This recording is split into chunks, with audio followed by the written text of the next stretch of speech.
Thousands of years ago, way before cranes, engines, or electricity, the ancient Egyptians pulled off one of the greatest architectural feats ever: the pyramids. The massive stone blocks, some weighing as much as a Range Rover, sitting at a height of over 200 feet, seemed so unreal that many even believed ETs helped build them. But new research shows the secret was actually right here on Earth.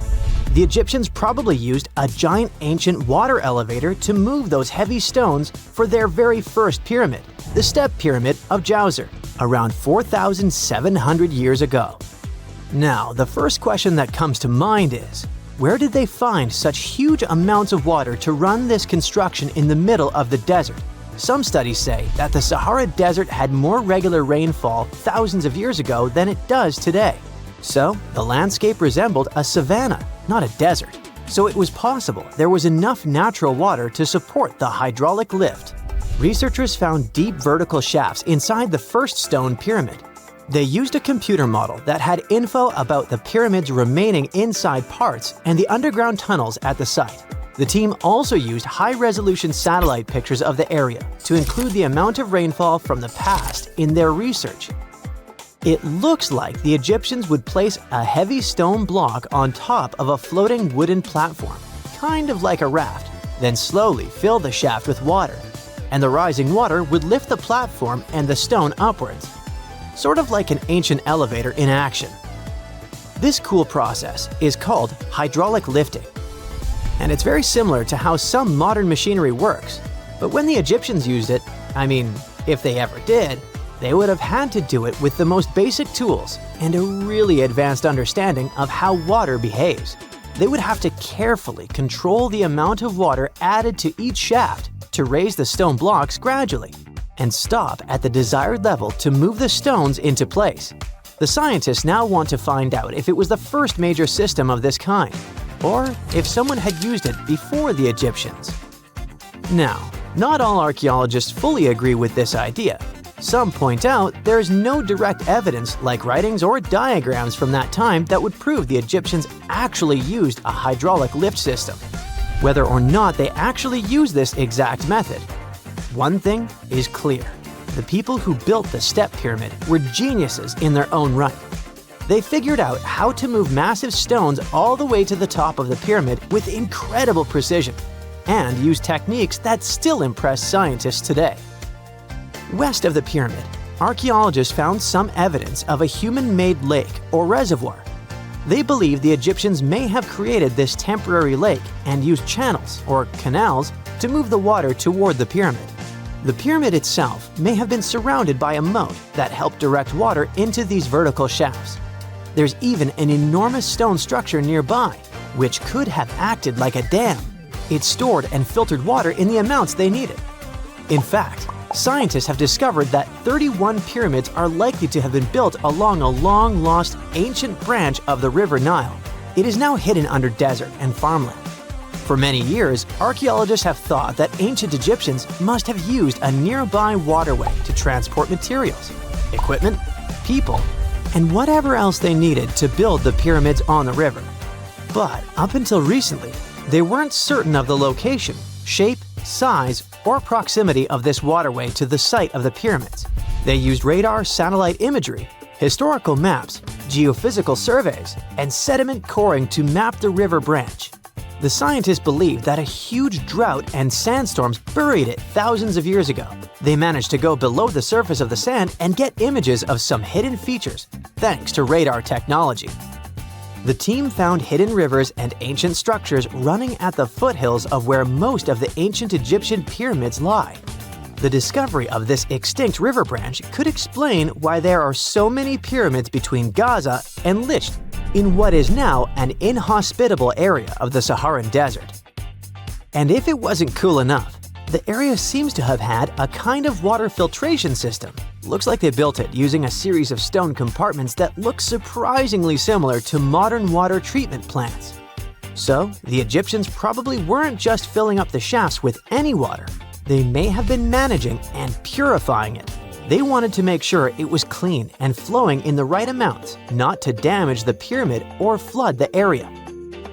Alright, Water transportation is a complex issue, but even the most basic things, like how many sides the Great Pyramid of Giza has, can still surprise us.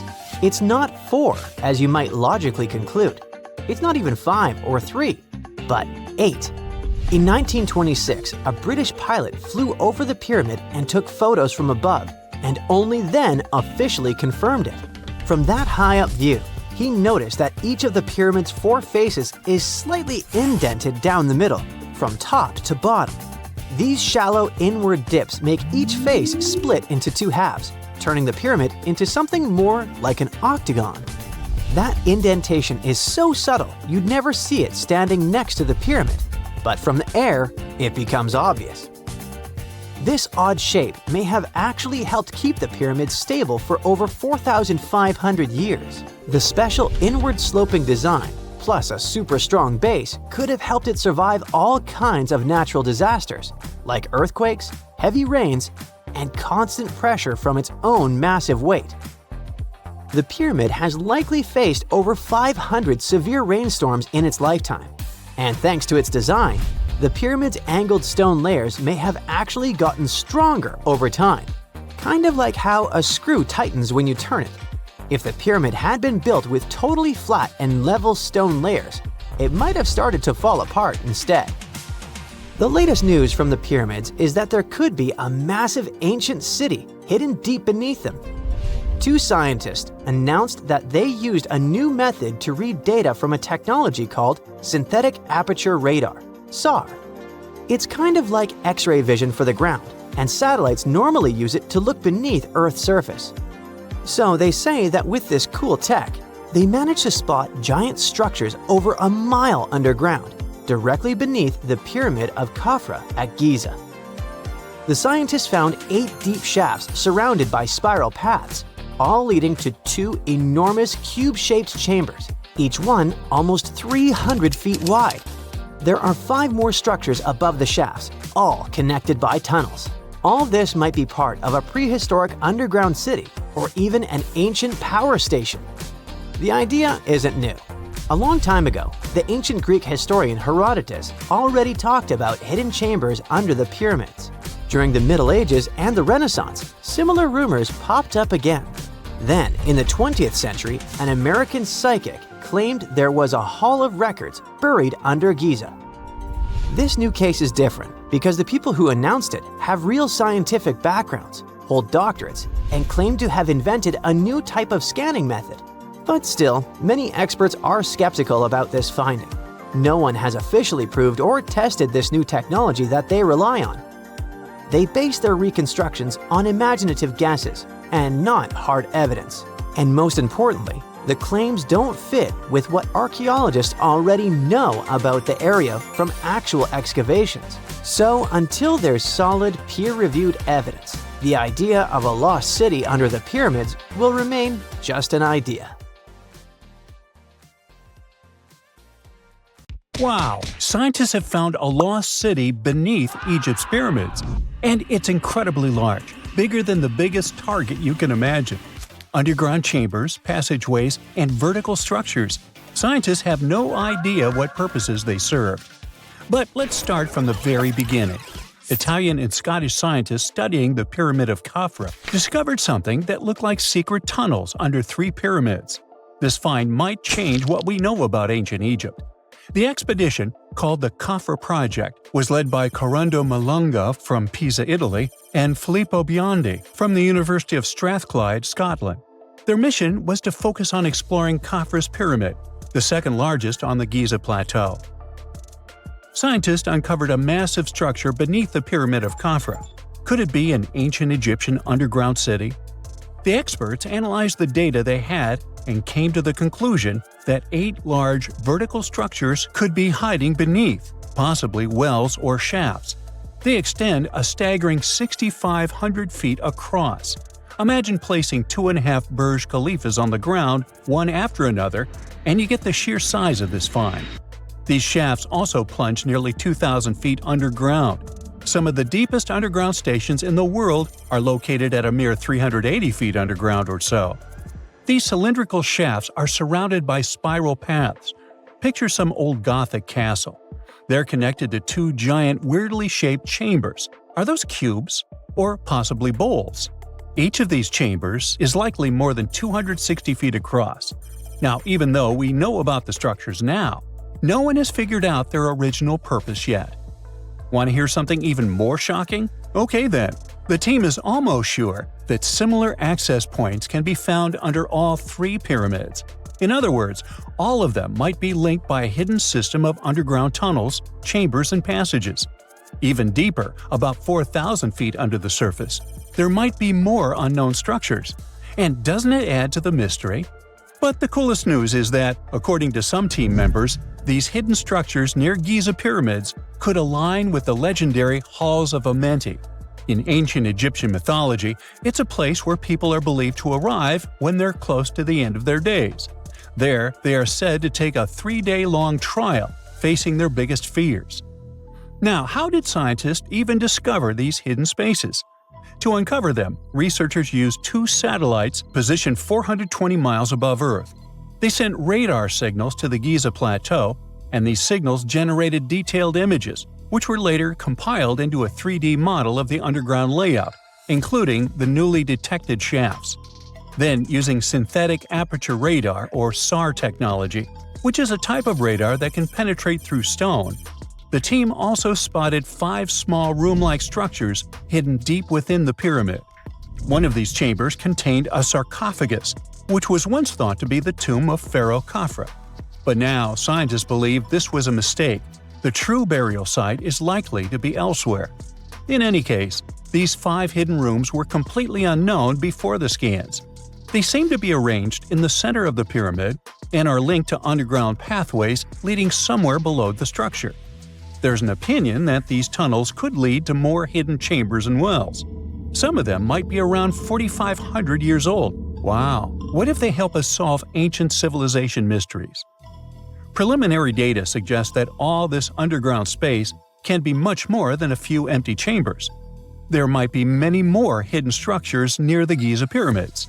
How come? Well, the thing is, the structure appears to include hollowed-out sections with spiral pathways leading even deeper underground. Refining the images hinting at this could reveal an extensive subterranean network. It might be a whole city hidden under the surface. Now, despite the excitement surrounding these findings, there are also a lot of people who don't believe in the existence of the underground city. They're skeptical about the archaeological discovery in Egypt due to the lack of peer-reviewed verification. That's why several archaeologists and radar experts have challenged the validity of the claims. They've explained that the technology used to make the discovery may not be advanced enough to produce such detailed underground imagery. According to them, the 5 smaller chambers found near the surface could be natural formations, since the area had had sacred significance long before the construction of the pyramids.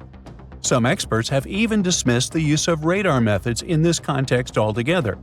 They call these methods scientifically unproven and question their accuracy. The discovery has also reignited discussions about ancient Egyptian myths and the possibility of hidden texts lying somewhere beneath the Giza pyramids. The layout of the newly detected underground chambers shares similarities with mythological accounts of the Hall of Records, a rumored chamber that could preserve early Egyptian wisdom. If confirmed, these findings could significantly reshape the understanding of Egypt's sacred topography. Plus, this lost city beneath Egypt's pyramid could become physical evidence of previously unknown underground structures. That's why the Khafre project is super eager to begin excavating to confirm their findings. But getting approval from Egyptian authorities is a challenging process. The discoveries still need to undergo peer review before they are accepted by the academic community. By the way, this recent archaeological discovery in Egypt comes on the heels of another discovery involving a weird structure beneath the Royal Giza Cemetery, which researchers believe is unnatural in origin. Archaeologists used remote sensing techniques and uncovered a mysterious L-shaped structure underground in the Western Cemetery of Giza. This area is known to house burials of royal family members and high-ranking officials. Many of the tombs in the cemetery have above-ground mastabas, rectangular stone or mud brick structures with flat roofs. But there is an area in the center of the cemetery where there are no above-ground structures. To investigate this unexplored region, the team used electrical resistive tomography and ground-penetrating radar. ERT works by sending electrical currents into the ground and measuring the resistance to detect remains. As for GPR, it sends radar into the ground and maps the structures based on the radar's return. The team found an anomaly about 6.5 feet beneath the surface. It appeared to be an L-shaped structure measuring at least 33 feet in length. The readings suggested that the structure had been backfilled with sand after its construction. This made the team hypothesize that it could be a mix of sand and gravel, or possibly an air void. This anomaly was classified as a highly resistive structure, which meant it didn't occur naturally. Motoyuki Sato, the study's lead author and professor at Tohoku University in Japan, claims that the structure is not a natural formation due to its sharp shape. Another weird thing about ancient Egyptian pyramids is that historians have long believed that they were built primarily for royals and high-status individuals who had the wealth and power to create such massive structures. However, new research from the archaeological site of Tombos in modern-day Sudan challenges this assumption.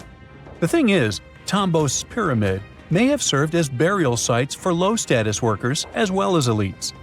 The hard-working members of ancient communities may have found their last resting place in some of the most visible monuments, including the pyramids. Located along the Nile River in the ancient region of Nubia, Tombos became part of Egypt after its conquest of the area around 1400 BCE. That's when Egypt established the site to strengthen its colonial control. Workers at Tombos built pyramids, but those were much more modest than the famous pyramids of Giza. The research team reanalyzed 110 human skeletons from Tombos, originally studied in 2012. In particular, they examined the entheses, the areas where tendons and ligaments attach to bones. Such an analysis can give us insights into the amount of physical labor a person performed. When someone does hard labor, their bones often develop distinct crests and ridges at these attachment points due to the stress on the tendons and ligaments. And while some skeletons showed little change in their entheses, suggesting they belonged to individuals from the upper classes, others showed more serious changes. It means they belong to lower-class workers. This finding can totally challenge our earlier understanding of pyramid burials, especially the idea that only elites were buried in the pyramids, because the pyramids themselves were designed for the elite. This recent research may prove that lower-class workers may have found their final resting place in these monumental structures too.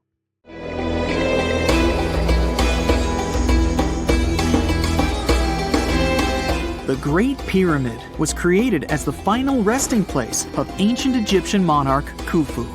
According to legend, French leader Napoleon entered the Great Pyramid and came back out looking shaken and super pale. He never revealed what he saw inside, but whatever it was is said to have affected him for the rest of his life. When Napoleon entered the pyramid, he would have walked through a super tight and ascending passageway. He'd then go through another passageway, known as the Great Chamber. This corridor would have been much taller than the previous one, and would have cobbles too. He'd then reach the King's Chamber, the centerpiece of the Great Pyramid, which was lined with huge blocks of granite. But it wouldn't have looked as grand as we might imagine. There are no hieroglyphics decorating its walls, as Egyptians only began decorating the burial chambers of pyramids much later on. The pharaoh's tombs deep inside the pyramid would have also been filled with treasures, from chunks of gold to the world's most expensive jewelry.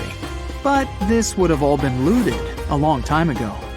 The only thing that probably would have been left in there would have been a huge sarcophagus, which would have once contained the king's mummy.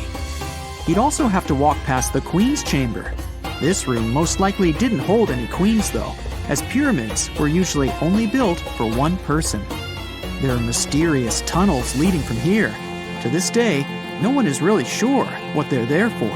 And that's not the only mysterious and creepy thing Napoleon may have encountered, as stories of pharaohs leaving ancient curses on pyramids go way back.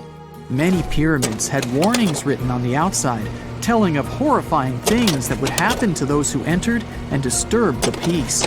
We might not know what exactly Napoleon found in the Great Pyramid that scared him so much, but we know for sure what was found in Tutankhamun's tomb.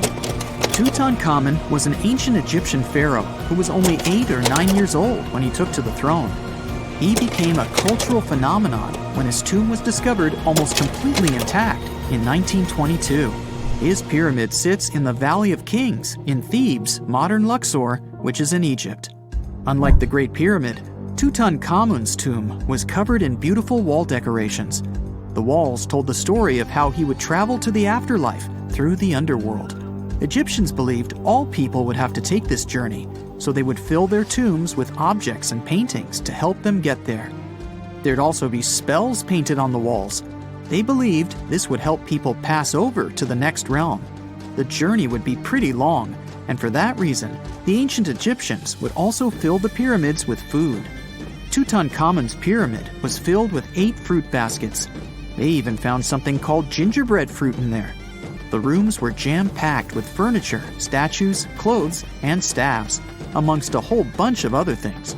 You'd likely find a lot of clothes and expensive jewelry in the pyramids as well.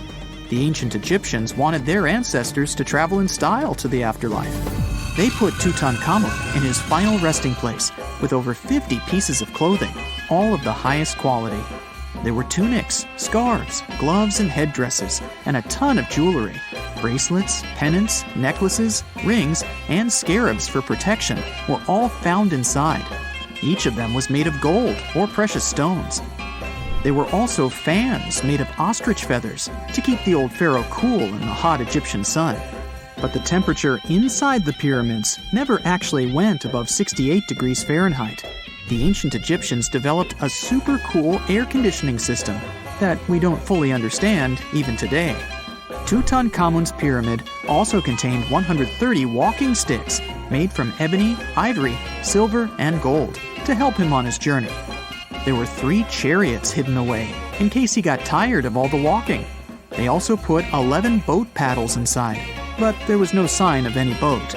The pyramids would be littered with the pharaoh's favorite scents and perfumes. During the excavation of Tutankhamun's pyramid, it quickly became clear that it had been robbed during ancient times.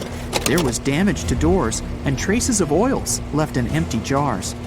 It looks like someone raided the pyramid for gold and the scents, perfumes, and oils that had been left for King Tut. There was still a bit of perfume, which was made from coconut oil and frankincense, left in one bottle. It seems like Pharaoh Tutankhamun loved board games. There was an ivory traveling set of senet in his pyramid. Although we don't know for sure exactly how to play it, we have figured out it was sort of an ancient Egyptian version of backgammon. It looks like it was a 2-player game where the goal was to knock your opponent off the board. Not really sure who Tutankhamun's mummy was supposed to play with, though.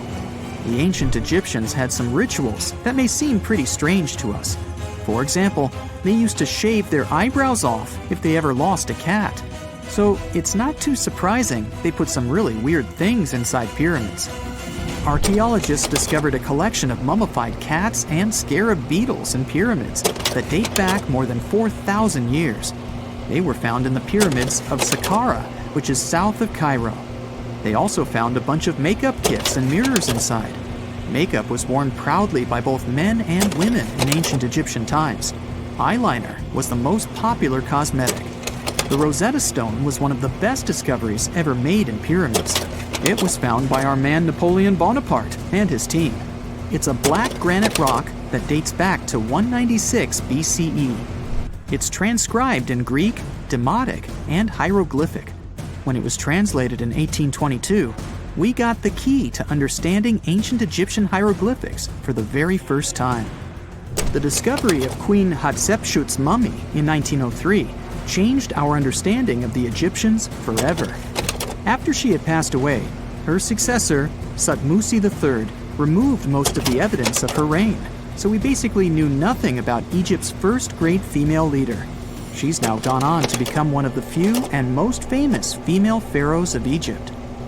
Pharaoh Khufu even had a fully fledged boat in his pyramid.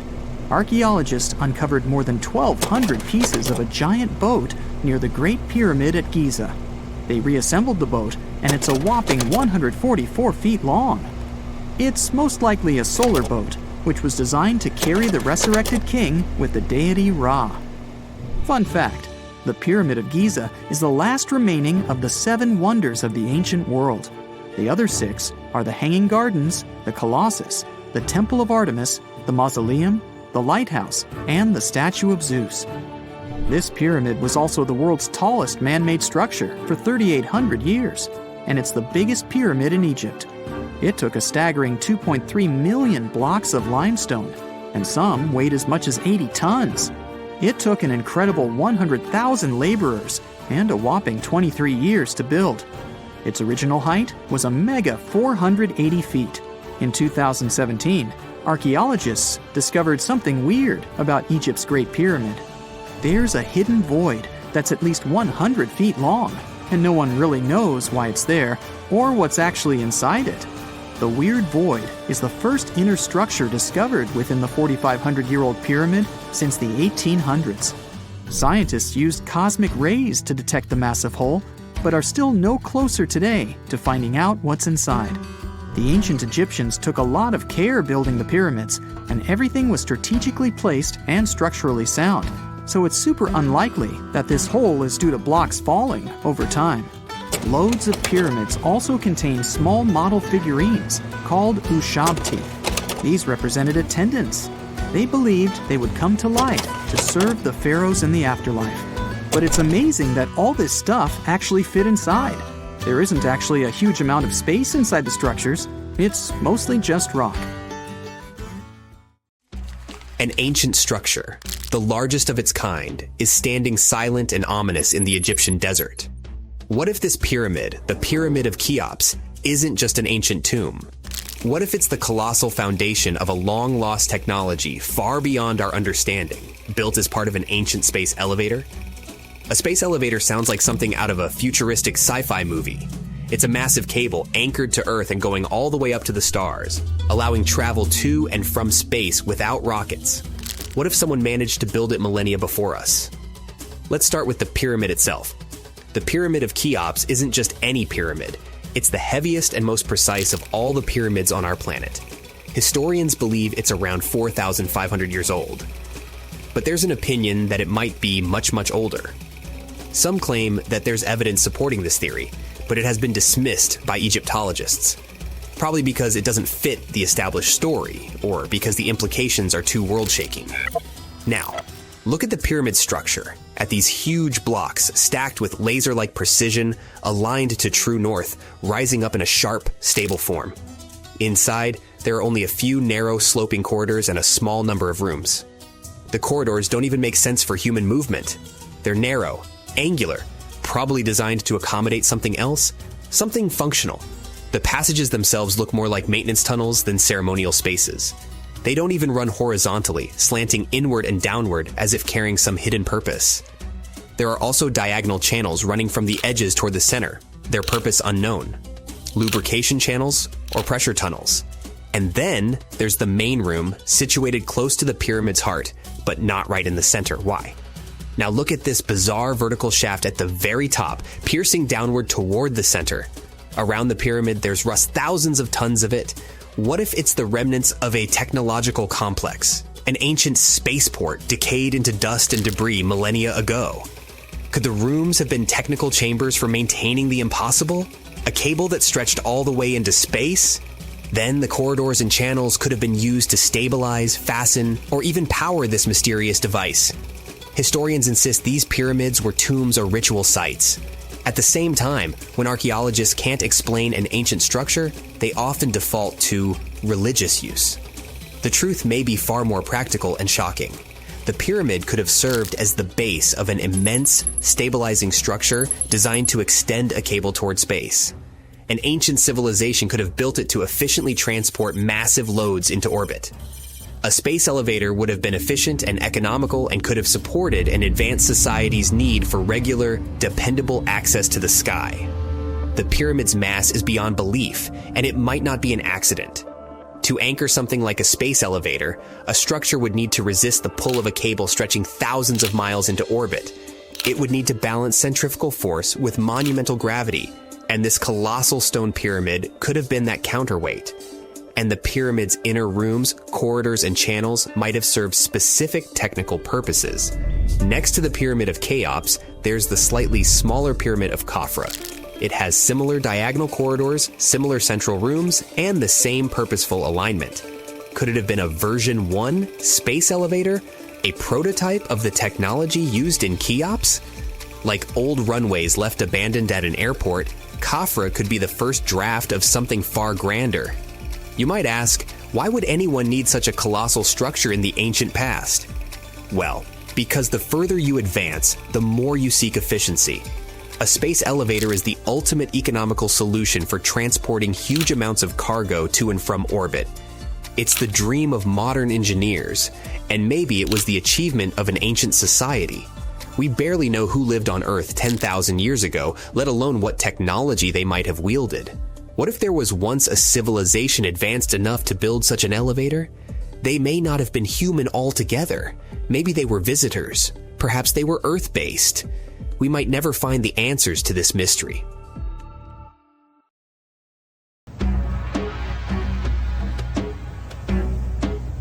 This is not a dune set. This is a very real desert in Niger. Jado was probably built by the nomadic Sao people and is filled with ksars, which are fortified houses made of salt and clay, with giant walls and secret passages. Located deep in the desert, it was once a vital stop for trans-Saharan caravans, but is now a hotspot for smugglers and bandits. The site has been off-limits since 2002 due to its dangers. The origin of the ksars remain a mystery. No archaeological studies have been conducted, leaving many questions unanswered. Even today, shifting sands reveal and conceal parts of these ancient ruins, fueling local speculation about what might still be hidden beneath the desert. Speaking of connective tunnels, scientists were blown away by the discovery of lava tubes in Saudi Arabia.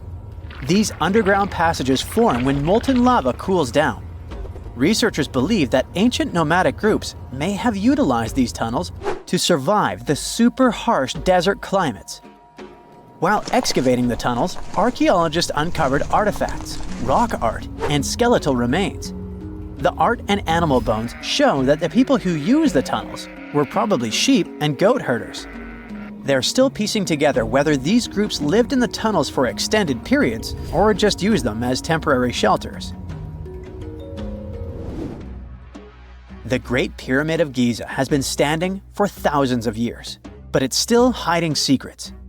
Using special scanning technology, scientists found 2 hidden structures under an ancient burial ground.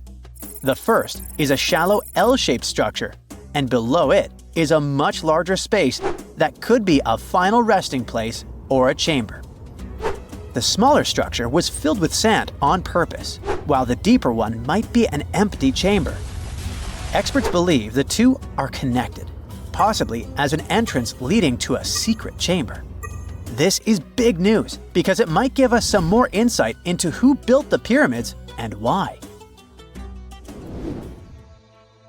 The world is full of ancient writing, but some messages refuse to give up their secrets, like the mystery of the Bash Plemi tablet. This unusual stone, pulled from a lake in Georgia, is covered in symbols no one can read. Even with modern technology, experts are completely stumped. The tablet is about the size of a book, with 60 symbols carefully carved into its surface, but 39 of them don't match any known language. Some resemble scripts from ancient civilizations in the Middle East, India, and Egypt, but none are an exact match. To make things even trickier, part of the tablet is broken off, meaning a piece of the puzzle is missing forever. To rule out a hoax, scientists studied the tablet closely.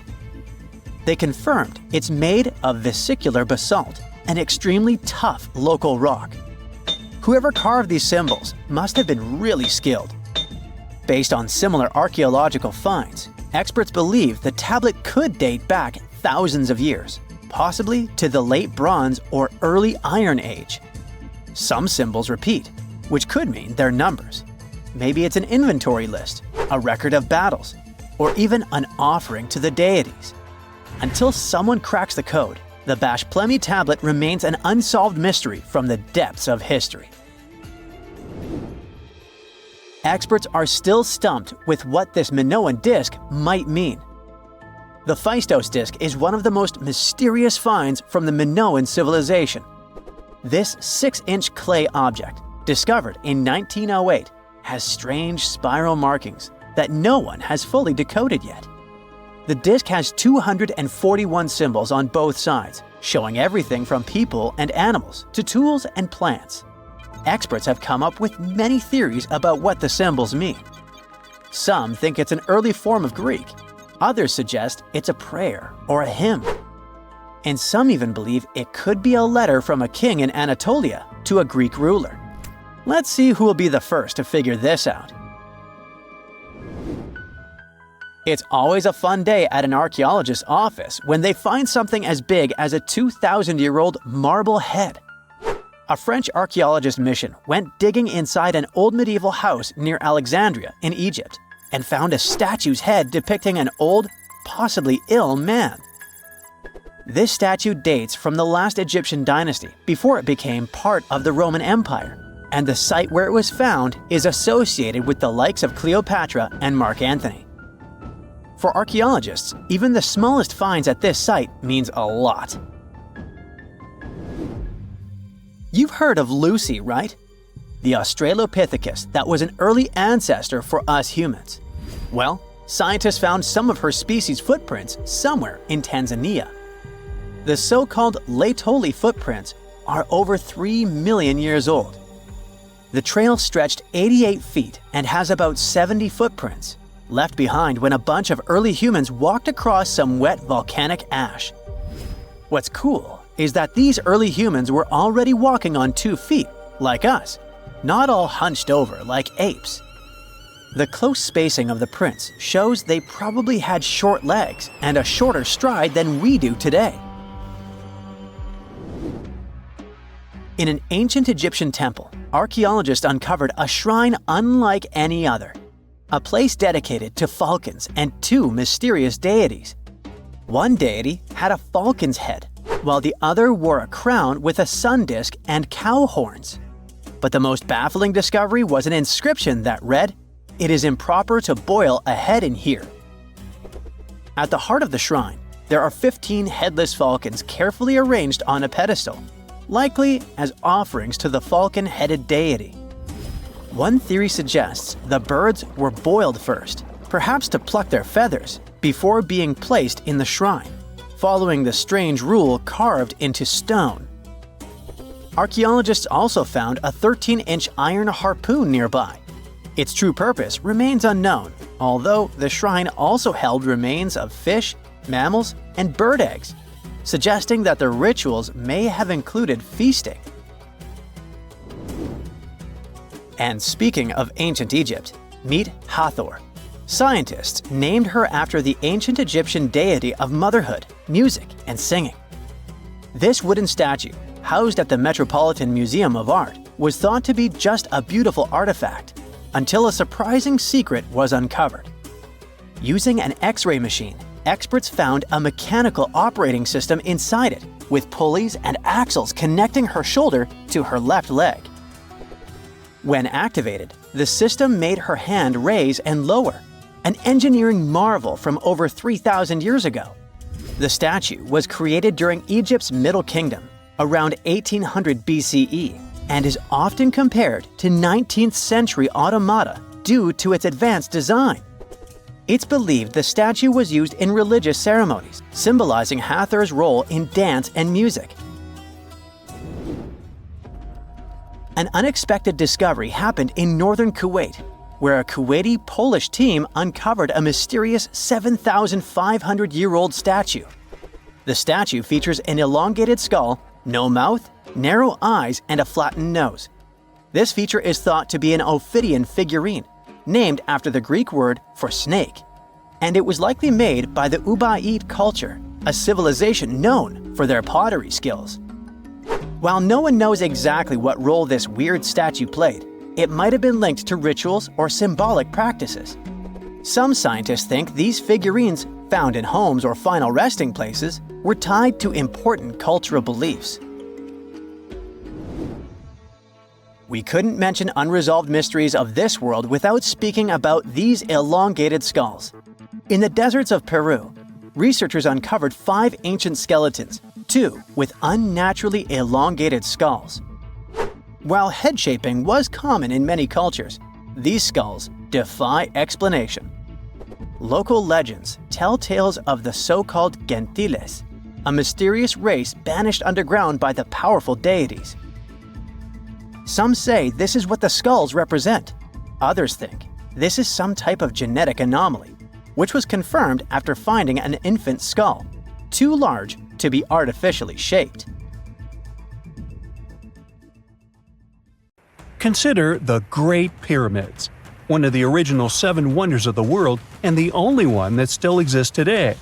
Did you know that the pyramids of Giza weren't the only pyramids out there?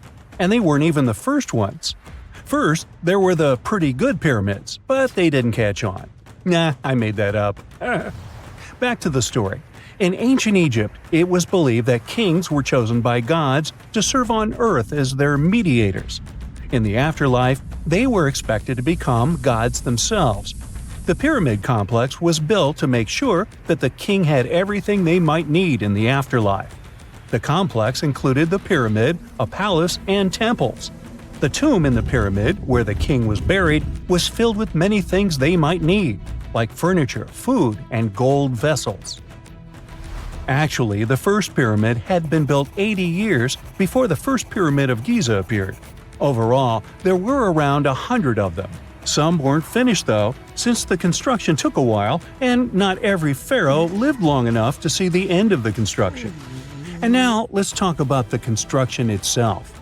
The biggest of the pyramids of Giza is as tall as a 40-story building. So how on earth did they manage to build a structure that massive 5,000 years ago, long before machines and other equipment appeared? Well, let's figure it out. So Pharaoh Khufu ascended the throne around 2575 BCE, and his architects started the construction of the oldest and biggest of the pyramids of Giza. He figured that over 2 million limestone blocks had to be used to build the pyramid, each weighing around 2.5 tons, around the weight of a rhino. The architect wanted to finish the construction in 20 years. To make it possible, a stone had to be carried and pushed into place every 4 minutes, 24 hours a day, 7 days a week, and 365 days a year, except leap year. So obviously, a lot of workers were needed to make it happen. Many believe that it was enslaved people who worked at the pyramid's construction site, but that's not true. Workers came from all over Egypt to contribute to the project. All in all, around 25,000 of them. The Egyptians were doing all kinds of work, starting with manual labor and crafting tools to administrative work. They all worked around 10 hours a day. They were housed and well-fed, and they were overall living a more comfortable life than an average Egyptian could afford at that time. Supposedly, the builders lived in a nearby temporary city and were a highly organized community with a strong leader. The pyramids seemed to be designed to align with the points on a compass, and their sides symbolized the rays of the sun. But back at that time, there were no compasses. Ancient Egyptians figured out the directions themselves and with amazing precision. To align the pyramids, they used 2 constellations. The construction site was arranged on the west bank of the Nile River. This also had a symbolic meaning. Just like the sun sets in the west, life sets in the west as well. The second pyramid of Giza was for Khufu's son, Pharaoh Khafre. It's a bit smaller, but this one has the famous noseless statue of the Sphinx. Of course, originally it had a nose. I would tell you what happened to it, but it's still a mystery, and no one knows for sure. Sphinxes have the body of a lion and the head of a human. They were considered guardians of important areas. This famous Sphinx, also pronounced Sphinx, has the head of Pharaoh Khafre and is guarding his pyramid, facing the sunrise. The Sphinx is one of the biggest and oldest statues in the world. Originally, it not only had a nose, but was also painted. Scientists have discovered traces of the red color of its face. So, most likely, the Sphinx was painted red. There are also remains of yellow and blue color on its body. The statue definitely wasn't boring. Till around 1800, the Sphinx was buried up to its shoulders until an adventurer with a team of 160 men dug it out. But let's get back to the construction. The workers, of course, needed stone blocks. There were two main places where people could get these stones. One source was close to the construction site, but that fossil-lined yellow stone was only suitable for the pyramid's interior. The limestone blocks for the exterior were hauled from 8 miles away on 30-foot-long sleds. Apparently, it wasn't too hard to pull them. The sand mixed with the right amount of water was pretty slick, and 10 people could move a sled even with a rock weighing so much. Surprisingly, cutting off a block of limestone wasn't the biggest problem. When in the ground, it was soft and could be split relatively easy. But after getting exposed to the air, limestone hardens. So the most difficult part was to shape the blocks. That step was crucial because the smallest inaccuracies could lead to the whole pyramid collapsing. So, okay, those limestones were mined, carried on a sled, shaped, and then what? How could they be put into place? Well, this is still a mystery. Archaeologists have discovered the remains of a ramp system that dates back around the time the pyramids were being built. So historians have come to the consensus that, most likely, the Egyptians designed a unique ramp system to move and pull huge stone blocks. The most common opinion is that there were several ramps around the pyramid. There probably was a central ramp with 2 staircases on each side of it built over the pyramid stones. The ramp was growing as the pyramid was getting higher. People might have been walking up the stairs, pulling up stones on wooden sleds. But this is just one of the options. Other experts say that the ramps were around the pyramid, and some say that the ramps were inside the pyramid. Maybe we will never know for sure, and it'll forever remain a mystery. The exterior limestone of the pyramid was polished with sand and stone until it gleamed. On top, there was a gold and silver capstone, which glimmered over Egypt like a second sun. So, that's how it was 5,000 years ago. Now, about the interior. Surprisingly, there's not much inside the pyramid. Most of it is just solid stone with very little open space. But let's take a quick look inside. From the entrance, there are 2 stairways, one going down and the other going up. They take us to the chambers. There are 3 of them inside. Now, why is that? Apparently, throughout the whole construction, a burial chamber had to be prepared at all times, just in case a pharaoh kicked the bucket before the construction ended. So, separate chambers were built one after another as the construction progressed. The last of them was the main one. It's called the King's Chamber. It's the one where Khufu was resting. It's the biggest room at the very heart of the pyramid, and there's a big passageway leading to it. It was likely used as a kind of elevator to move granite up to build the interior. Granite was also used to make 5 stories of support beams to ensure that the pyramid didn't collapse. And we can see that it worked since it's been standing for centuries. Unfortunately, none of these chambers have hieroglyphs on the walls. If you want to see the writings, you should go to the decorated tombs near the pyramids. Those pieces of art are depiction of ancient Egypt's culture and daily life. The texts allow researchers to study their language and grammar. The treasures that once were in the pyramids have been taken by people.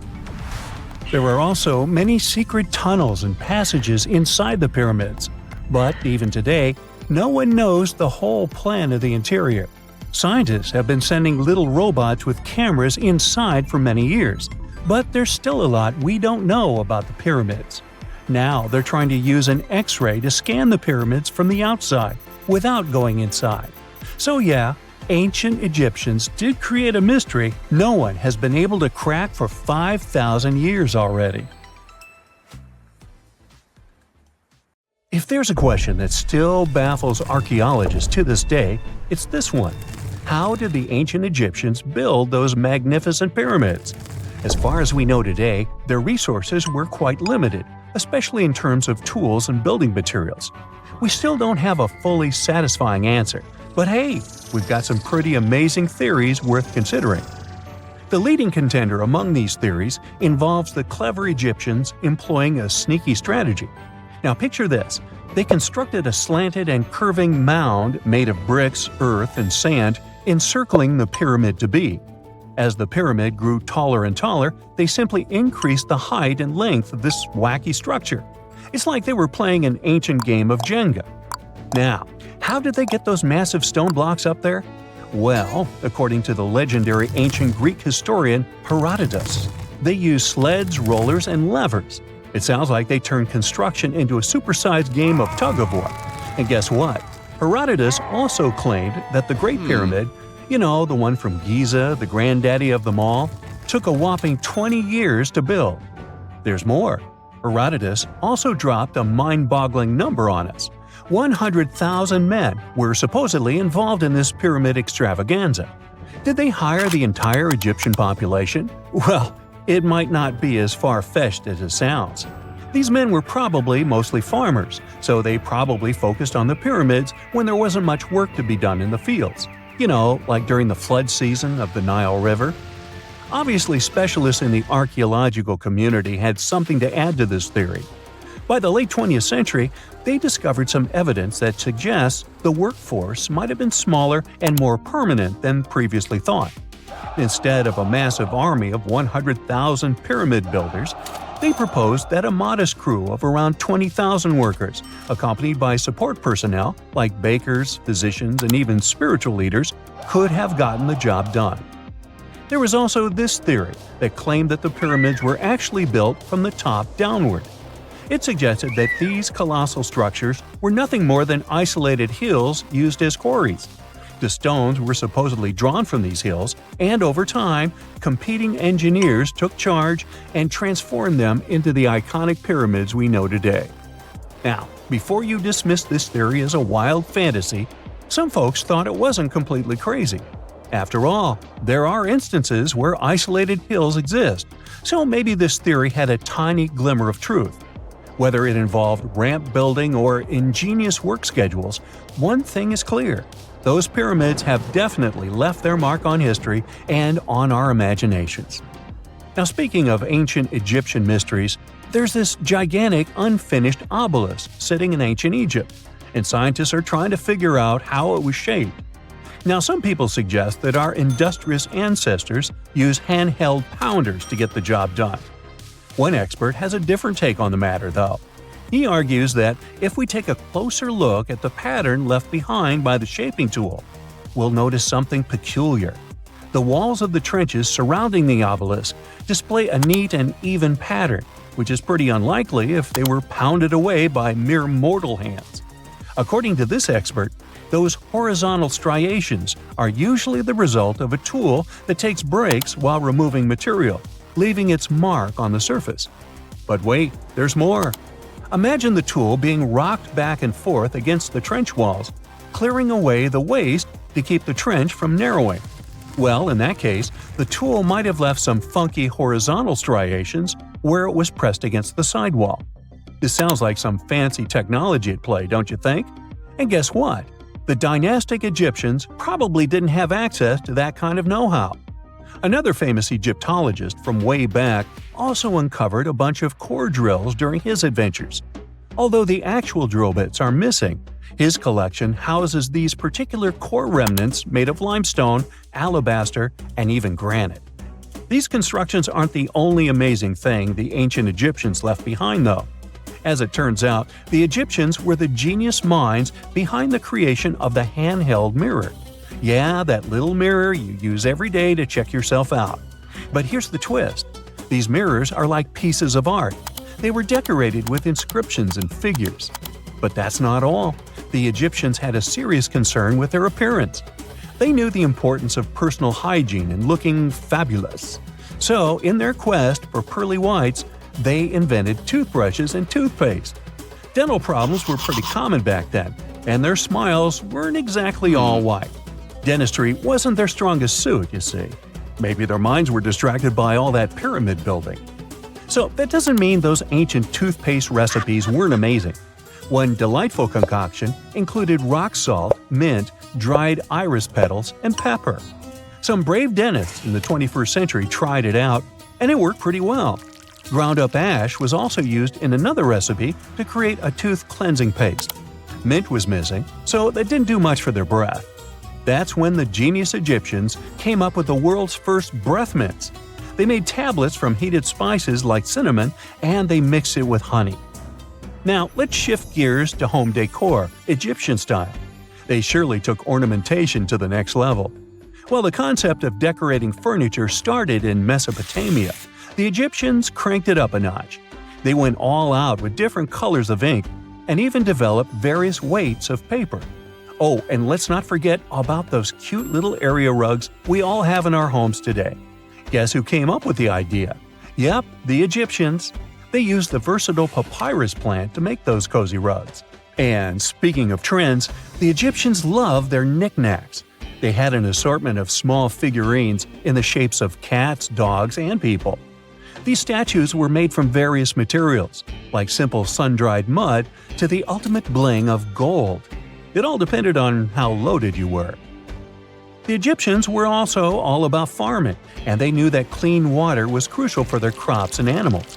That's why they came up with some nifty inventions and techniques to make sure their land was fertile and their plants were happy. First off, they had the genius idea of using ox-drawn plows. They had two types of plows, heavy and light. The heavy plow would strut its stuff, cutting deep furrows in the soil, while the lighter plow followed behind, fluffing up the earth. But they didn't stop there. After plowing, the Egyptians would break up clumps of soil and sow the rows with seeds. To give those seeds a good old squish into the furrows, they'd march their livestock across the field, effectively closing up the furrows. But hey, all that hard work would be pointless if their seeds were as dry as the Sahara. That's where irrigation comes into play. The Egyptians were so good at it that other cultures, like the Greeks and Romans, couldn't help but copy their techniques. Now let's switch gears and talk about the marvelous architecture of ancient Egypt. These folks weren't just skilled farmers, they were also architectural maestros. They built these fancy canals to carry water to farms and villages, and boy, did they know how to make those canals look pretty. Just imagine strolling along a canal lined with ornate structures. The pharaoh Ramesses the Great was quite the overachiever when it came to construction. One of his mind-blowing creations was the construction located at Abu Simbel. This building was designed so that twice a year, the sun would shine directly into it and illuminate the statues of Ramesses. And let's not forget about the corbelled arch. Without this architectural gem, we'd be missing out on some mind-boggling structures like the Great Pyramid.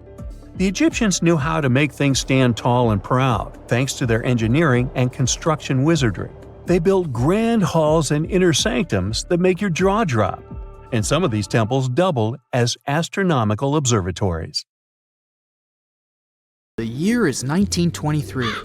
Two teenagers sneak out of their homes in the middle of the night in Florida City. Rumor had it that an old man was building a rock castle by himself. But every time someone tried to see what the old man was doing, he would stop working. The curious teens managed to sneak into Ed's backyard and saw something they could later describe as magic. They recalled seeing rocks moving around like helium balloons. The old man was moving up to 30 tons of stone by himself to build his castle. Even if he didn't allow anyone to see him working, he would proudly talk about it around the town. But whenever people asked how he was building a stone castle all on his own, he simply answered, "I cracked the secret of the pyramids." This story begins in Latvia, Edward Leedskalnin's home country. Edward was born in a small village on January 12, 1887. He was born in a family of stonemasons, which is probably where he learned ancient techniques of building. However, he grew up as a sickly boy, which meant he could never carry much weight or undergo heavy physical activity. At the age of 26, an unfortunate turn of events determined Ed's fate. The love of his life broke off their engagement, and heartbroken Ed decided to move to the United States. He lived in a couple of American states, before finally moving to Florida, where his life's adventure started. Ed spent years searching for the right spot of land to build his dream house.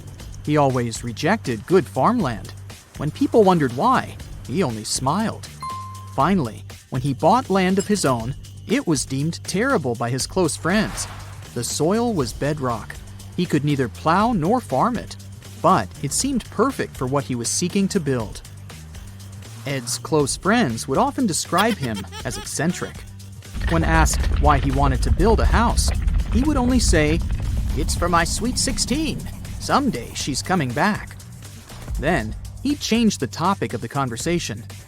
It took Ed about 30 years to finish Coral Castle, and he did it all by himself. He would only work under the cloak of night and never let anyone see what he was doing. The completed Coral Castle embodies a number of unsolved mysteries. If you were to visit the site back then, you'd have to go through a 9-ton, 8-foot-tall revolving gate door that even a kid could push with just one finger. Ed was so proud of this door that he originally named the site Rock Gate Park. It was renamed Coral Castle only much later, after Ed's passing. Once inside, visitors would access the incredible wonders of Ed's constructions: towers, mystic symbols, furniture, and swing sets, all made entirely of monolithic blocks of stone. The stones are set on top of each other, using only their weight to keep them together. And believe it or not, the entire park gathers around 1,100 tons of stone. Today, if you visit Ed's living quarters, you'll even see the simple instruments he used to construct all of this: chisels, hammers, ropes, and pulleys.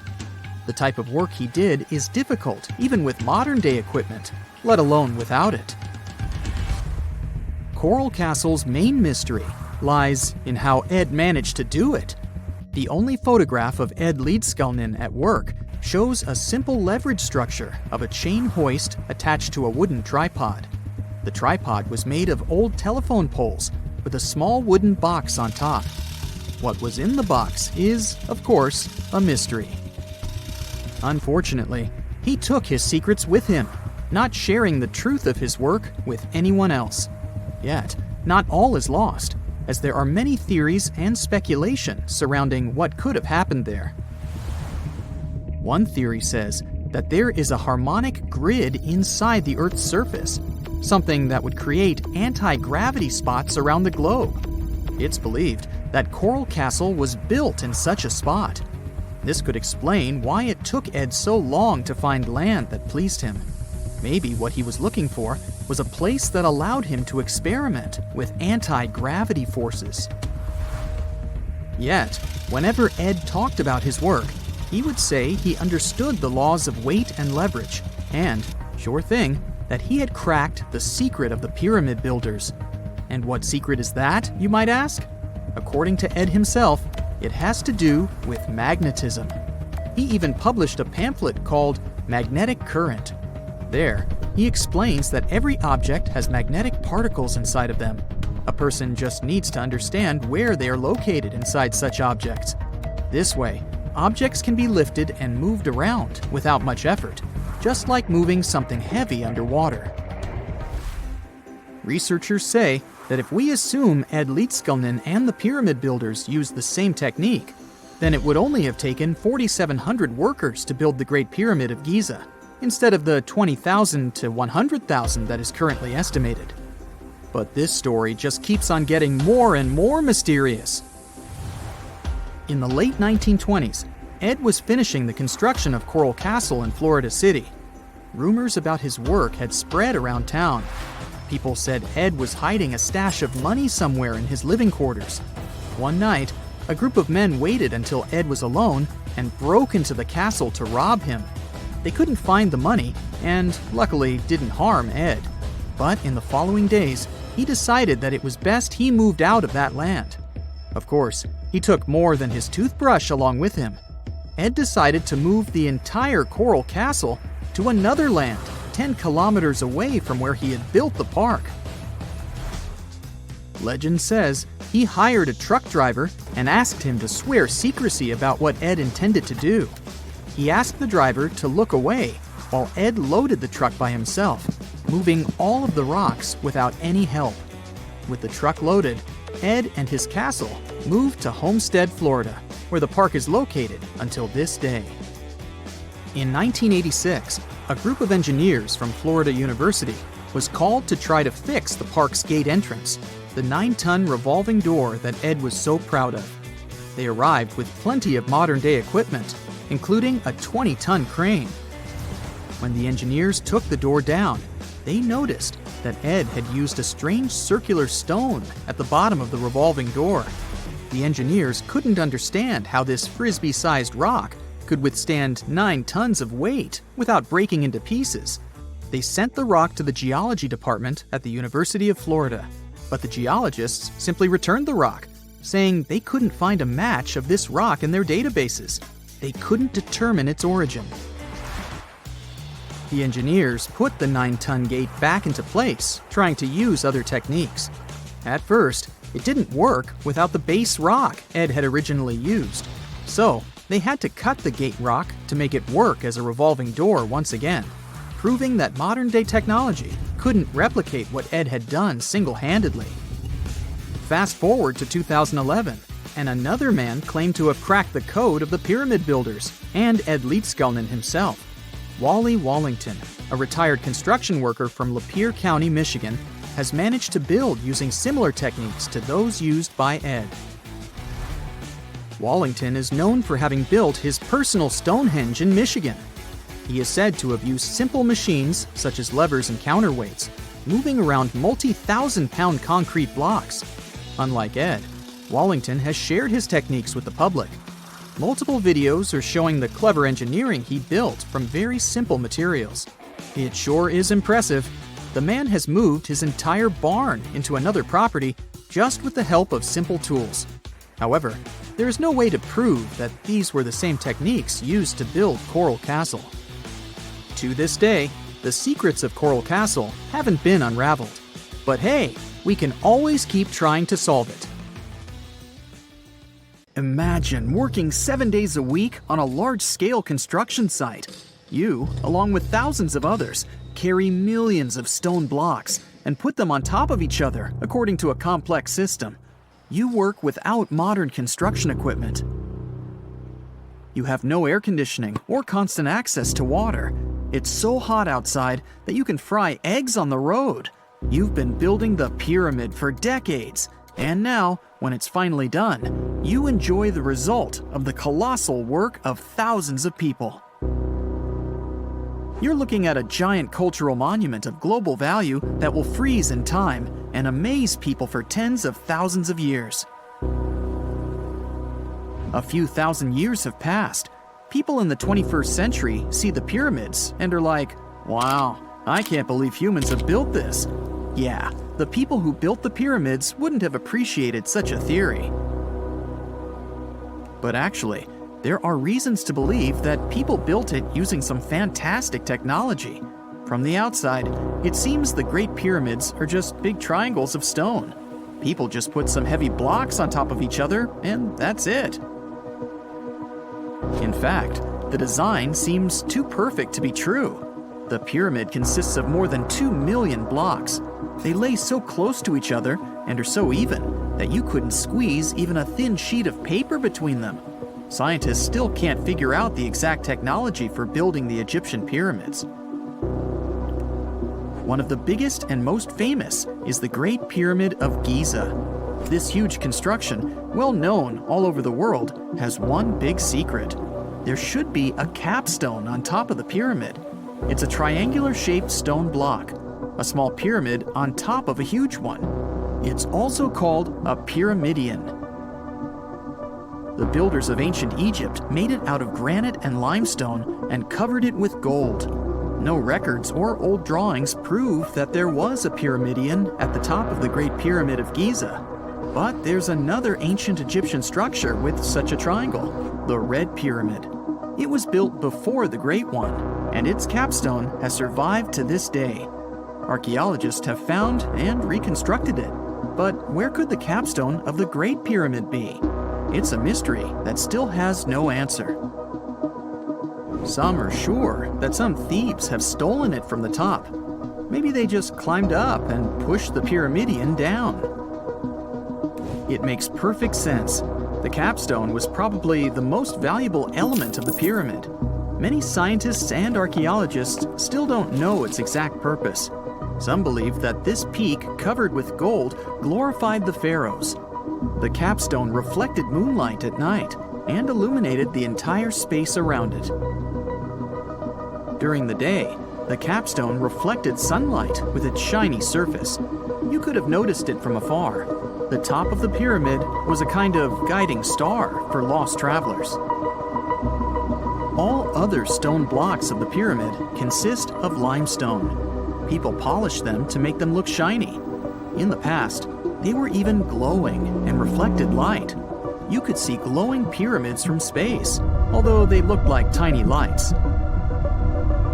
Over thousands of years, winds, sandstorms, and rains have changed the pyramid's appearance. If people had taken care of them all this time, they would have looked like something out of science fiction movies, or the pyramids from Las Vegas. But unfortunately, we will never see their original appearance. Some archaeologists and scientists believe that the capstone could absorb the sun's energy and distribute it evenly throughout the pyramid. No one knows precisely why the Egyptians needed this technology. There's a theory the pyramids are ancient energy systems. The pharaohs applied this energy to use some unique technologies that were more advanced than all the achievements of the 21st century. And the triangular shape of the pyramids was ideal for boosting this electromagnetic energy. In theory, solar radiation, or electromagnetic forces, accumulated at the top of the pyramid, filled the inner rooms, and then went down the walls to the base. Any surface distortion could prevent the flow from spreading, so they had to create a perfectly smooth surface. That's why they installed the blocks so that nobody could squeeze a needle or razor blade between them. Many people believe in this theory because they built the pyramids from limestone. This material can hold energy inside itself. In the inner part, they created granite deposits to cause air ionization, that is, to create an electric charge. They also dug channels under the pyramid for water to transmit electricity. And at the top, they put a gold capstone, the best conductor of electricity. So, this is how you get a great power generator. Different cultures used similar technologies to create electricity all over the world. But these are all theories. If it had been working, humanity would have used these technologies today. There are mentions of the metal industry, chemistry, engineering, physics, mathematics, and astronomy in some ancient records. Most scientists don't believe in all these things. We know the detailed stages of the technology's development in different cultures. In the 21st century, scientists, historians, and anthropologists can track the evolution of all modern devices. If people had created some technological inventions in ancient times, the history of the world would have looked different. Perhaps all the achievements of antiquity could have been wiped off the face of the earth by global cataclysms. And it can happen to us. Just imagine how people would dig up a laptop in 5,000 years. Perhaps they wouldn't understand what kind of device it is. Another Egyptian wonder surrounded by mystery is the statue of the Sphinx. The Egyptians carved it out of a single massive piece of limestone about 4.5 thousand years ago. But scientists still don't know the exact date of its construction or who built it. People painted the Sphinx in different colors, so it looked much brighter and more vivid in the distant past. It was shining just like the Great Pyramids. Anyway, time hasn't only changed its appearance, but its name too. Initially, the Egyptians called it Hora-Mekhet. The Greeks renamed it the Sphinx about a few hundred years after it had been built. The Sphinx emphasized the greatness of the rulers of Egypt. It also performed a symbolic function of a watchdog guarding the tomb of the pharaoh and the paths leading to it. This version sounds realistic, since archaeologists have discovered many secret entrances at the foot of the Sphinx. Perhaps these rooms and intricate tunnels lead to underground halls with treasures. And treasures don't always mean gold and jewelry. According to legends and theories, the Sphinx guards the Hall of Records, the storage of all humankind's knowledge. The information about the ancient mythical state of Atlantis could be there. You can find many detailed maps of the internal dungeons of the Sphinx on the internet. They show structures 12 stories deep under the statue. It looks like a small city filled with gold, scrolls of knowledge, and various ancient artifacts. But don't believe all these maps. These are just theories. Several thousand years have passed, but people have very little information about it. Archaeologists know that there are still many strange and exciting things about the Sphinx that are still undiscovered. Some locals are afraid to research because they believe they can awaken something terrible from the underground depths. Therefore, it's mostly scientists from other countries who conduct the excavations. In 1998, scientists discovered strange tunnels leading to empty rooms under the Sphinx. They realized that some people tried to get there through tunnels in the past, and maybe those people took all the treasures that were there. One of the legends says that some powerful artifact lays beneath the Sphinx. Its technology can change the whole world, but the locals are hiding it because it can damage the planet. Some believe that you can find evidence of unknown technologies painted on the granite walls in the pharaohs' tombs. But most likely, these paintings and signs tell us the myths and legends of ancient Egypt. But what if Egyptian symbols and drawings are detailed instructions for using ancient technologies? What if the locals that lived at that time thought, people in the future won't be able to get energy themselves. Let's leave some detailed instructions for them. Anyway, there are many riddles and theories. In reality, the search for answers is a dangerous undertaking, since it's not easy to get into the underground halls. Excavations can ruin the structure of the entire Sphinx. Any person inside the tunnels may get lost and never be able to find their way back. Besides, it costs a lot of money. Now, what would be awesome is if people could invent some device that could scan underground areas and show their detailed models. There are mysterious plasma bubbles floating around the pyramids of Giza. As bizarre as that might sound, let's get one thing clear right off the bat. There's nothing extraterrestrial going on here. Plasma bubbles are those weather anomalies that form in a layer of Earth's atmosphere called the ionosphere. This is an invisible layer surrounding our planet that stretches roughly from 50 to 400 miles above Earth's surface, right at the edge of space. In this layer, the sun, being the giant hot power that it is, basically cooks gases, splitting them into electrically charged particles called plasma. Here's where it gets interesting. At night, especially near the equator, these charged particles get disturbed, and when a bunch of them suddenly vanish at the same time, it forms what we call a plasma bubble. Imagine it like a big empty pocket where the plasma is missing or its quantity is lowered. But it's only considered a plasma bubble if this phenomenon occurs on a large scale, typically around 62 miles in size. If you're already packing your suitcase for Egypt and have put binoculars to look at the tips of the pyramids, I'm sorry to say that we can't see these plasma bubbles with the unaided eye. It's all happening way above our heads, completely invisible to us.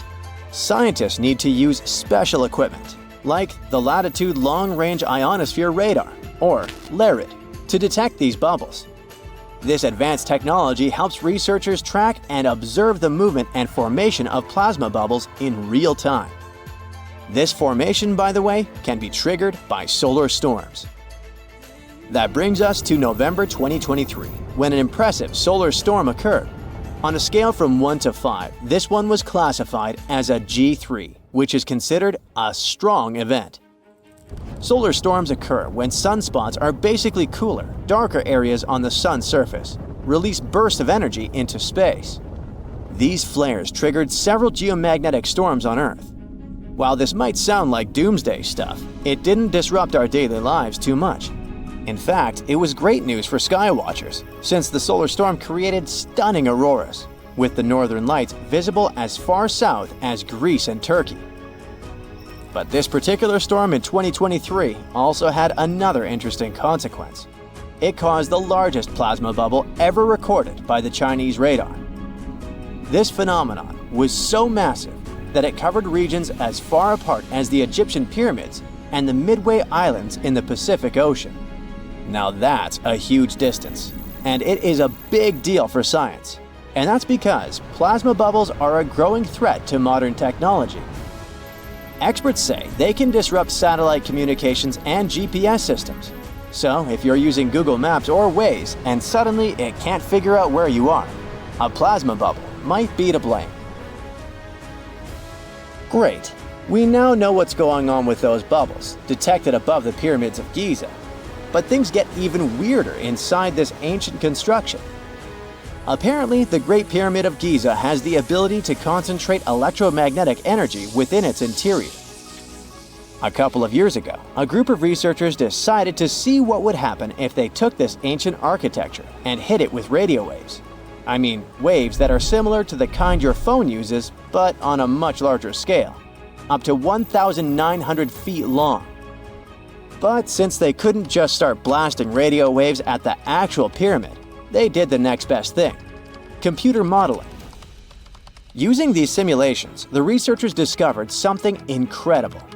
The Great Pyramid can actually concentrate electromagnetic energy within its internal chambers, as well as underneath its base, where an unfinished chamber is located. By concentrate, I mean something like trap it. For example, when you shout into a cave, you hear your voice echo back, right? The sound waves don't just disappear, they bounce around and get focused. Similarly, when radio waves hit the pyramid, they don't just pass through or around it. Instead, they get absorbed, bounce around, and focus inside and underneath the pyramid. Our list of mysterious phenomena surrounding the Egyptian pyramids doesn't end there. Inside the pyramid, there's a long, narrow passage that leads to what's known as the King's Chamber. This room sits at the center of the pyramid, and it's believed to have been the final resting place of Pharaoh Khufu, the ancient Egyptian leader who commissioned the entire thing over 4,000 years ago. When visitors step into the King's Chamber, two things normally strike them: the room's incredible acoustics and its heavy, imposing structure, which is entirely lined with red granite. Recently, scientists have started to connect these two facts. Some researchers now believe that the King's Chamber might be able to catch or pick up sound energy generated from other parts of the pyramid. In other words, this room might have been designed to amplify sound in a way that no other chamber in the pyramid can. To test this theory, researchers conducted an experiment where they sang in the Queen's Chamber, which is located directly below the King's Chamber. Here's where it gets wild. The music couldn't be heard in the lower underground rooms of the pyramid, but it sounded loud and clear in the King's Chamber. One possible explanation for this is the type of stone used in the King's Chamber: pink granite. Granite is known for its piezoelectric properties, meaning it can absorb energy from its surroundings, like sound vibrations, and convert it into electrical energy. This suggests that the chamber's unique acoustics might be due to more than just the shape of the room. It could be that the granite itself plays a role in amplifying and concentrating sound waves.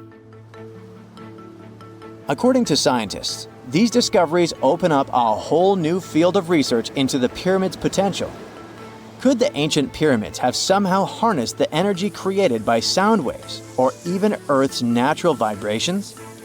It might sound far-fetched, but considering the granite's piezoelectric properties are well documented in modern science, it's not entirely impossible. Who knows? Maybe we've only just scratched the surface of what the pyramids were truly capable of. Speaking of just scratching the surface, there's even more to think about, like how the pyramids ended up in such a perfect location.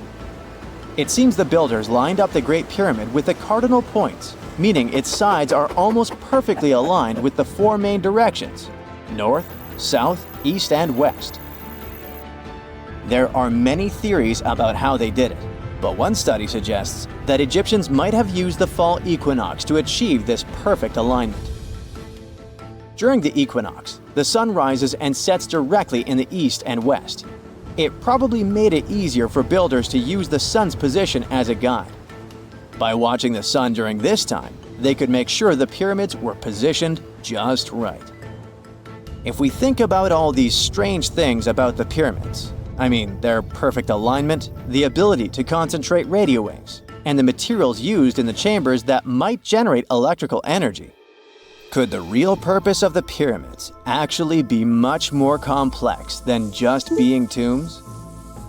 Well, Nikola Tesla thought so. It is said that the famous inventor and engineer was kind of obsessed with the Egyptian pyramids, and he wondered if they might actually be giant energy transmitters. He believed the shape and position of the pyramids could help them function as huge generators, capable of producing free, limitless energy. Some researchers agree with Tesla and believe that these massive monuments might have been designed as giant power plants. According to their theory, builders could have figured out how to move ions, those electrically charged particles in the atmosphere, by placing materials like copper, gold, and silver around the pyramids. So, it's definitely possible that the ancient Egyptians created a sustainable, renewable power source. Although this is a very interesting thought, we haven't been able to confirm this theory, and the true purpose of the pyramids remain one of humanity's biggest mysteries. Before we get into the reason why and how there are pyramids all around the world, let's talk about some of the examples. I'll start with the Pyramid of the Sun in Mexico.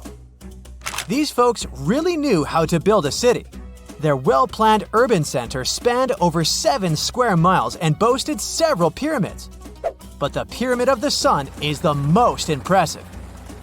This giant pyramid was built way back in 100 CE and is one of the biggest structures of its kind in the whole Western Hemisphere.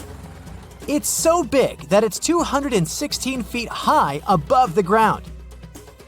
If you ever find yourself in this ancient city, you won't be able to miss the Pyramid of the Sun. It's right there on the east side of the Avenue of the Dead, the city's main north-south street. To build this incredible pyramid, around 1 million cubic yards of material were used, including a special kind of red volcanic rock called hued tezontle. Impressive, huh? We don't know too much about the people who built the Pyramid of the Sun or its purpose. But archaeologists believe there was once a temple on top of it. When explorers went below the pyramid in the 1970s, they found a bunch of cool tunnels and chambers. In 2011, they even found a secret stash of clay pots, obsidian pieces, animal bones, human figurines, and a mask. Who knows what other secrets the pyramid is hiding? If you decide to see this one, you must climb the pyramid using the 248 uneven steps on the west side. Watch your step. Sudan got some pyramids too. Nubian pyramids aren't as big as the ones in Egypt, but they still got around 200 of them. These ancient pyramids have been home to the tombs of the pharaohs of the Meroitic Kingdom for almost 1,000 years, who ruled Egypt from Nubia to the Mediterranean Sea. The pyramids at Meroe were constructed using granite and reddish sandstone. Oh, and did you know that Sudan has more ancient pyramids than Egypt? The Kushite pyramids depict the indigenous architecture and burial traditions of Nubia's Napata and Meroe kingdoms, which ancient Egypt influenced. Meroe, the burial site of over 40 queens and kings, is the most extensive Nubian pyramid site. The tomb walls depict mummified royals bedecked in jewelry, their wooden caskets containing bows, quivers of arrows, and other artifacts pointing to the Meroitic relationship and trade with Egyptian and Greek civilizations. So if you're looking for some ancient tombs to explore, you may consider skipping the crowds in Egypt and heading on down to Sudan. Let's fly to Iraq to see some more pyramids. Ziggurats have fancy receding layers and tiered temples. Instead of a smooth exterior, it has tiers like a cake.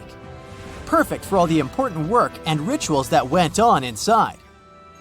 You can find these towering structures scattered throughout Iraq and Iran, and they're a real testament to the power and skills of the people who built them. One of the biggest and most impressive ziggurats is the Ziggurat at Ur. It's basically a giant rectangular pyramid that stands a whopping 70 to 100 feet tall, with 3 levels of terraces and a temple on top. Can you imagine how many baked bricks it took to build that thing? Try 720,000 for just the lower portion. This particular ziggurat was built for Sumerian king Ur-Nammu. Similar to other ones, this pyramid has been around for thousands of years, so it got a little rough around the edges. Thankfully, the Babylonian king Nebuchadnezzar II and some archaeologists came to the rescue in the 6th and 20th centuries respectively, and now you can find this near Talil Air Base. The ziggurat at Ur was built in 2100 BCE by King Ur-Nammu for the moon deity Nana. It was the tallest building in the city, and you could see it from miles around. It was like the medieval cathedral spire of its day. People would come here to bring their agricultural surplus and get their food allotments and seek spiritual nourishment. Sadly, the Nana temple at the top of the ziggurat didn't survive, but we do have some blue glazed bricks that may have been part of its decoration. The lower parts of the ziggurat are pretty amazing though. The architects even included holes in the temple's baked exterior to let the water evaporate from its core. Since we explored some of the pyramids on our planet, let's take a broader perspective. They can be found in many parts of the world. Egypt has over 100 pyramids, double that number in Sudan, and dozens of others are scattered in the Middle East and China. The Americas have the most pyramids in total, with more pyramids than the rest of the world combined. These pyramids are located in Mexico, Guatemala, Honduras, and El Salvador. Time to know more about the evolution of pyramids through history. The oldest pyramid is in Egypt. This pyramid was a step pyramid, which was created by placing one layer of stone on top of another. The pharaoh Sneferu is credited with creating the pyramid shape we recognize today. During his 45-year reign, he built 3 pyramids. His first 2 attempts failed, but he finally got it right with the Red Pyramid, which is considered the first true pyramid. It was Sneferu's son, Khufu, who built the Great Pyramid of Giza, which was the tallest human-made structure on Earth for almost 4,000 years.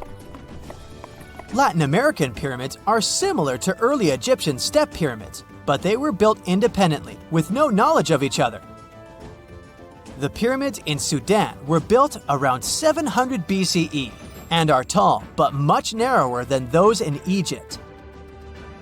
How in the world did all these civilizations build these things without even texting each other? After all, the Aztecs, Mayans, and ancient Egyptians were about as different as possible. But despite their cultural differences, they all seem to agree on one thing. Pyramids were pretty cool. Step pyramids are all around the world because they were the most feasible and stable way to build large and tall structures without access to lighter building materials like wood and metal. The triangular form with a square base is the best way to build a sturdy structure, and having a cube structure would require more material for less height. Now, when it comes to pyramid design, the Egyptian pyramids were like giant triangles with a square base, smooth sides, and a pointy top. On the other hand, the Aztecs and Mayans went for a tiered cake look, with steps leading up to a flat platform on top. So, while all these pyramids share the same basic shape, they have their own unique flair. Each group built its pyramids using different materials, techniques, and slope angles. So while they may have been inspired by each other's work occasionally, they were just doing their own thing. Egyptian pyramids had smooth, angled sides that were designed to help the pharaoh's soul ascend to heaven. The Pyramid of the Sun was built over a series of caves that served as a passageway for the deities. The Maya built the temple of Kukulkan in Chichen Itza to honor the deity Kukulkan, usually represented by a serpent. Nicknamed El Castillo, it has 91 steps on each side, plus a platform. That's 365 steps, one for each day of the Mayan calendar. Tell me, Brightsiders, how were pyramids built? To begin with, humans made them, not a foreign race from space that landed on Earth. You see, one thing that all pyramids have in common is that they were built without advanced tools or even the wheel. It took a lot of people to build them, including skilled laborers and architects. For example, it's estimated that 20,000 people built the Great Pyramid of Giza, and it's believed that most of them were skilled laborers. Building pyramids was a massive undertaking that required years of planning and effort. The Great Pyramid at Cholula, Mexico, took 600 years to complete. X-rays are a type of invisible radiation that can pass through our bodies and objects. They're very important in the field of medicine because they allow doctors to see inside our bodies without having to perform surgery. Now, let's dive into how X-rays work. They're a kind of electromagnetic radiation, just like light or radio waves. However, they have much higher energy than light, which makes them able to go through objects that light cannot. Imagine you have a powerful flashlight. If you try to shine it through a wall, the light won't go through because the wall is too thick. But these rays have enough energy to go through walls and even our bodies. The discovery of X-rays happened by accident in the late 19th century. A scientist was experimenting with cathode rays, which are a type of radiation.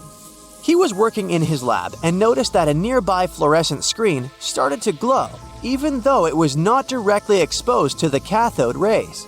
He realized that something invisible was causing the fluorescence, and he named it X-ray, because X is the mathematical symbol for something unknown. He continued experimenting with such rays and discovered that they could pass through many objects, like flesh and bones, but not through denser materials like metal. He also found that X-rays could create images on photographic plates, just like a camera takes pictures. The way this works is quite fascinating. Imagine you're standing in front of a bright light and you hold your hand in front of your face. Your hand blocks the light and you can't see through it. But if you place a sheet of tissue paper in front of your hand, some light will pass through, and you'll be able to see the outline of your hand. X-rays work in a similar way. When a doctor wants to take an X-ray of a part of your body, they will ask you to stand or lie down next to a machine. This device has a special plate that can capture the image. Let's say the doctor wants to further examine your arm. They will place the X-ray plate on one side of your arm and the machine on the other side. Then, the machine will produce a controlled burst of X-rays that pass through your arm. Remember how we talked about the tissue paper allowing some light to pass through? Well, in this case, some of those X-rays will go through your arm, while others will be absorbed or blocked by the denser parts of your body, like bones. The plate captures the X-rays that pass through your arm, and it creates an image. This image shows the bones and other structures inside your body, allowing the doctor to see if there are any problems or injuries. Now, you might be wondering why X-rays can pass through some things but not others. It has to do with the density and composition of the objects. Denser materials like bones absorb more X-rays, so they appear white in the image. So when you look at the result, you'll see your bones as white shapes. Other tissues like muscles and organs are less dense and allow some of those rays to pass through, so they appear as gray shadows. What if I told you there's a whole new way you can peek inside objects, but without using X-rays? I'm not talking about magic powers. Take a comfortable seat while I explain what muography is. This fascinating scientific technique allows us to see inside objects and even beneath the Earth's surface using a special type of particle called a muon. These elementary particles are very similar to electrons, but they're much heavier. They are created high up in the Earth's atmosphere when cosmic rays, which are particles coming from space, collide with the air molecules. Now, muons are special because they can pierce through different materials. They can pass through rock, soil, and even buildings. Scientists realized this potential back in the 1950s when they were studying cosmic rays and noticed that some of the particles could pass through thick materials. The first muography experiments took place in the 60s. Specialists discovered that muons can be detected using special devices called muon detectors. These detectors are usually placed underground or in specially designed laboratories to shield them from other particles and background radiation. Now let's dive into how muography actually works. Imagine you have a large object, like a pyramid, a mountain, or even an ancient statue, and you want to see what's inside without damaging it. First, detectors are positioned around the object or in the area you want to examine. These detectors are sensitive to muons and can track their paths. When such a particle passes through a detector, it leaves a trace, like footprints in the sand. By collecting data from multiple detectors, scientists can reconstruct the paths. Here's where things get really cool. The Earth's atmosphere acts like a natural filter for muons. It turns out that the more massive an object is, the more particles it will block. So, if you have a large, dense object like a mountain, fewer muons will pass through it compared to a smaller, less dense object, like an empty box. This difference in the number of particles that reach the detectors can give us clues about what's inside the objects. Scientists use computer algorithms and mathematical techniques to analyze the data and create images. These images represent the density distribution of the object being studied. It's like creating a map that shows where the densest areas are and where there's gaps inside the object. The concept of muography is similar to using shadows to understand the shape and size of an object. Imagine you're standing in front of a bright light and you place your hand between the light source and a wall. You'll see a shadow of your hand on the wall. Based on the shape and size of the shadow, you can get an idea of what your hand looks like, even though you can't see it directly. This technique has been used to study various objects and structures. For example, scientists have used it to explore the inside of volcanoes and pyramids, and even to investigate the structure of mountains and the Earth's crust. With the help of this amazing technique, scientists have now uncovered new information about the Great Pyramid of Giza. They discovered something that had eluded tomb raiders for centuries. They found a hidden chamber. And guess what they named it? The Big Void. Yeah, I know, not the most creative name. They even used 3 different muon detection techniques just to be super sure that it was indeed a big, mysterious void inside the grandest pyramid of them all. Once news got out about this mind-boggling discovery, Egyptian authorities couldn't resist the temptation to explore further. So they brought in an endoscope camera to confirm the existence of this epic void.